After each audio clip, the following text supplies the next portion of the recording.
Good morning, everybody. Come along for the ride. Let's see what we can get done today.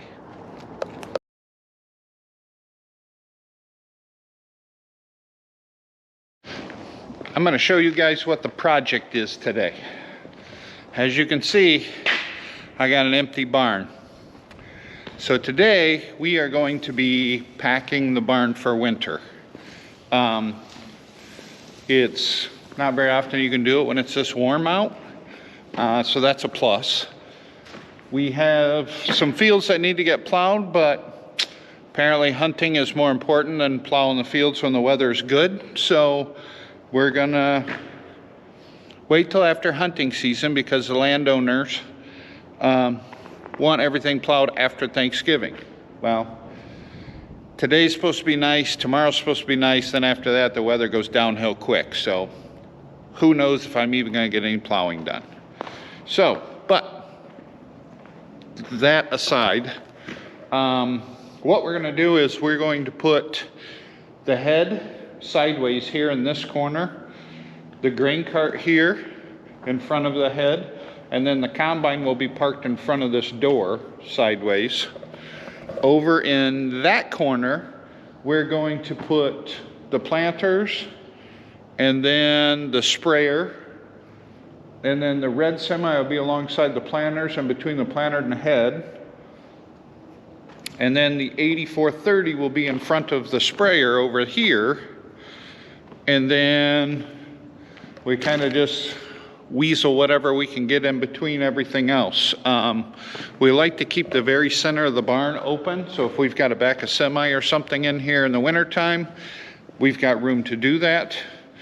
I also need to leave an opening so we can get the white semi in here so we can tear the motor down and figure out what's going on with that, because that still hasn't been fixed. I'm hoping to kind of put the semi like right here, you know, but we'll see. I'm not going to be doing a whole lot of filming while I'm doing this, just because of the fact that there's a lot of things I need to watch as far as walls and making sure I'm not banging into other equipment and things like that. So I'm going to set you guys down and I'll just kind of update you as things progress. It's like a big game of Tetris. Normally I put the grain cart in front of the combine and the combine sits back here.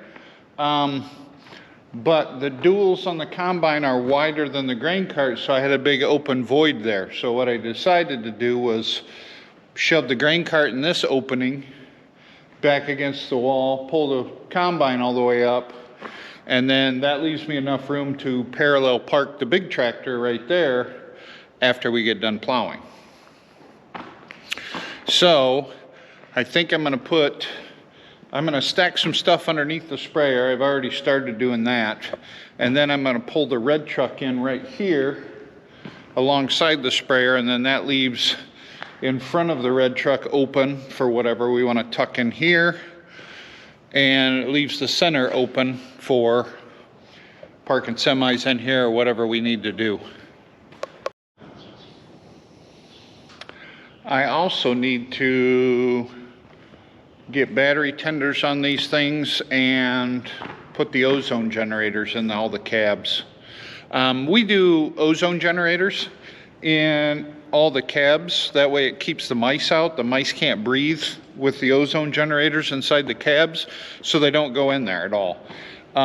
It's worked very well for us. It was a little pricey in the beginning to buy all the ozone generators, but in my personal opinion, it was money well spent, because year after year after year, we battled putting mothballs in things, putting whatever anybody suggested, putting in cabs to, you know, keep the mice out of the cabs, things like that. And we found what works best for us are ozone generators.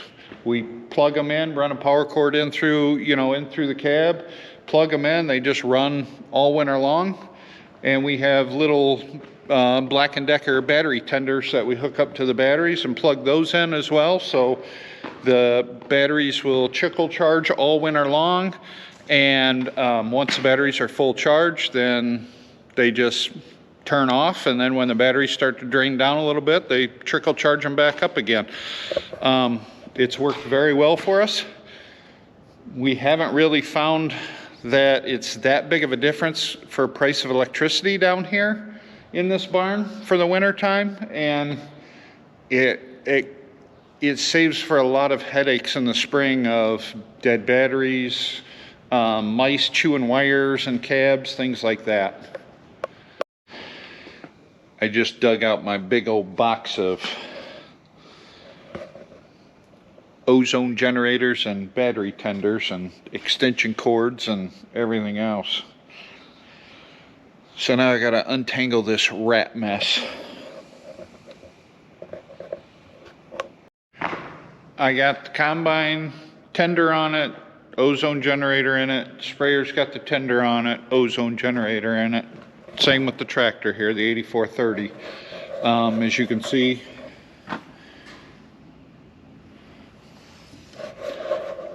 just a cheap little battery tender. Ozone generators are right here.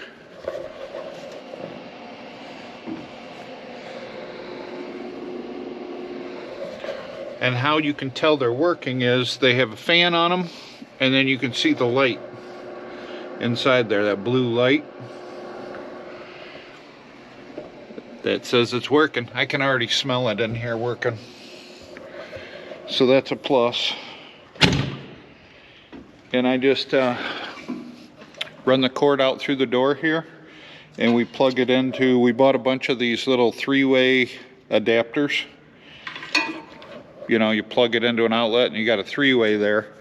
That way we can run ozone generator and the battery tender off of one power cord per tractor. All right, you guys kind of get the gist of packing the barn for winter. As you can see, this probably, where's it at? Right there. Probably won't be there for all winter. The tractor right there in the middle of the barn, that's not going to be there. I just pulled it in for the night. That way it's not sitting outside. I need to run home. We were gone all weekend long out of state for a funeral, so I was not able to get our hunting blinds up because gun season starts next Tuesday. So I'm going to run home and I'm going to assemble blinds and go get those up now, because the weather, I guess, after tomorrow is supposed to be really crappy, and I need to get them up so the deer get used to them. But in order to do that, I got to pull the mower deck off the lawnmower, put the loader on, put the forks on. You know, you get the gist of it. So if you guys are more than welcome to come along for that ride. All right, I got the mower deck off the little lawnmower and got the loader on, got the forks on. I went and got my platforms. I made these platforms probably 5 years ago, maybe 4 or 5 years ago. What the wife and I did was we always hunt out of these pop-up blinds, and I went out and bought 2 brand new pop-up blinds, and then I took the measurements of those pop-up blinds and I built these platforms to elevate us off the ground a little bit. It actually works out really good because what we do is we screw the pop-up blind to the frame of this thing so the wind doesn't take it anywhere or nothing, because it's extremely heavy. And then we just put our chairs in there, we put it on the forks of the tractors and drive it out to wherever we're going to hunt and plop them down, and that's where we hunt. They actually work out really well. I'm going to assemble these and get them up, and then I'll kind of do a time lapse or something of us taking them out there and go from there. Okay, that's what they look like. I know you can't see them because they're camouflaged, but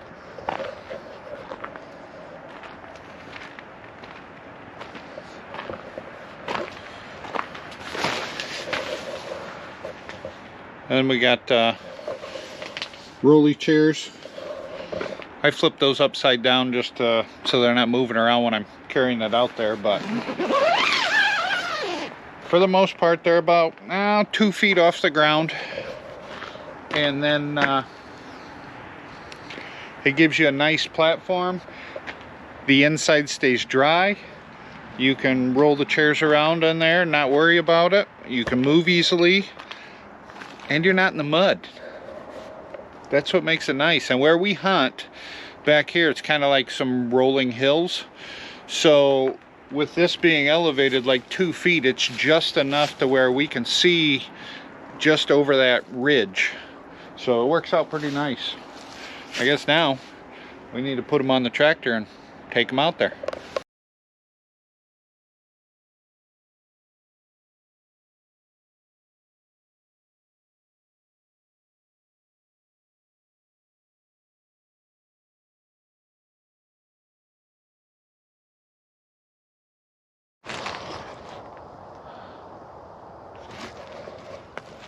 That's the spot usually where the wife hunts. I don't know if that's where she's going to want to hunt this year or not. When she gets home from work, we can actually come out here and figure it out. I'm just setting it there for now, just in case that's where she wants to hunt. I normally hunt the other end of the field down there, the same fence row, just farther down. I'll put my blind up down there, and then we'll kind of figure it out from there. Yeah, that's what we'll do. Got mine set up. I trimmed some branches and everything that were overgrown, and I kind of was walking around a little bit here, and this is the opening we have going in between 2 fields that we own right here. There's a fair amount of deer tracks going in between these openings, or going through this opening, so it's a good sign. Hopefully we'll see some deer. Seems like every year, it's some years we see a lot of deer and some years we don't. There's turkeys over there on top of that hill. Probably can't see them because they're dark and camouflaged, but we'll see. We'll see how this works out. Hopefully this year will produce some deer. Alright guys, that's about all I have for you today. I'm gonna finish packing the barn tomorrow and move some stuff around a little bit and get some things cleaned up and picked up, so when it does snow we don't have to worry about it at the last minute, and kind of go from there. Thanks for watching. I appreciate each and every one of you guys. Have a great night.